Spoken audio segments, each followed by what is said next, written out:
పూడిలో ప్రజలందరూ ఈ రోజుటికైనా మీ తప్పులు మీరు తెలుసుకోండి.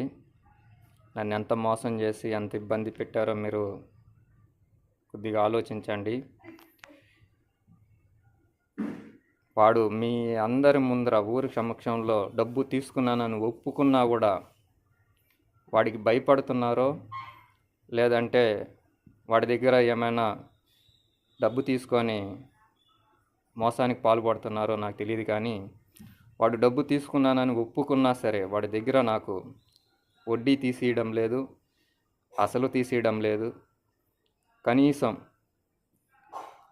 ఈఎంఐ కట్టేదానికి కూడా వాడు తీసుకున్నానని మీ సమక్షంలో ఒప్పుకున్నప్పుడు మీరు పెద్ద మనుషులుగా నాకు న్యాయం చేయబోయి అన్యాయం చేస్తున్నారు.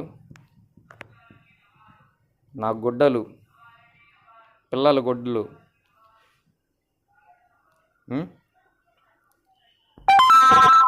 నా గుడ్డలు, పిల్లల గుడ్డలన్నీ అన్యాయంగా ఇంటికి బీగాలు వేసుకొని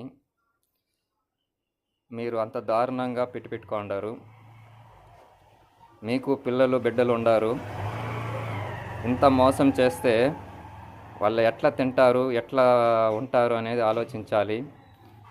ఇప్పుడు కొంతమంది మారి రమ్మని చెప్తున్నారు మాట్లాడేదానికి.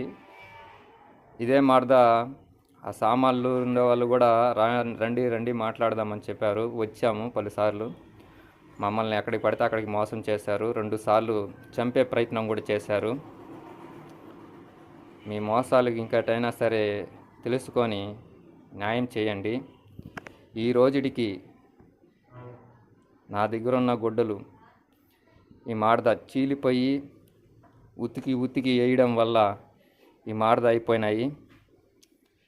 నా గుడ్డలు 10 సంవత్సరాలు కష్టపడి కొన్న గుడ్డలు, బిడ్డల గుడ్డలు ఎన్ని ఉన్నాయంటే అన్ని ఉన్నాయి. ఇంటి సామాన్లు చాలా వరకు మీరు మోసం చేసి మీ దగ్గర పెట్టుకుంటారు. ఈ రోజుటికైనా సరే మీ తప్పులు మీరు తెలుసుకొని నాకు రావాల్సిన డబ్బులు నాకు మాట్లాడి మీ ఊరు న్యాయము, గ్రామ న్యాయము, 10 ఏండ్లు నేను కష్టపడిన కష్టము మీరు గుర్తించి ఈ రోజుటికైనా సరే వాడు తీసుకున్నానని ఒప్పుకున్నాకైనా సరే వాడి దగ్గర నాకు డబ్బు తీసియండి, నా సామాన్లు నాకు ఇప్పియండి. పూడి ప్రజలు ఇంకటినైనా తెలుసుకొని నాకు న్యాయం చేస్తారని కోరుతున్నా. మీరు ఇప్పటికైనా సరే న్యాయం చేయండి.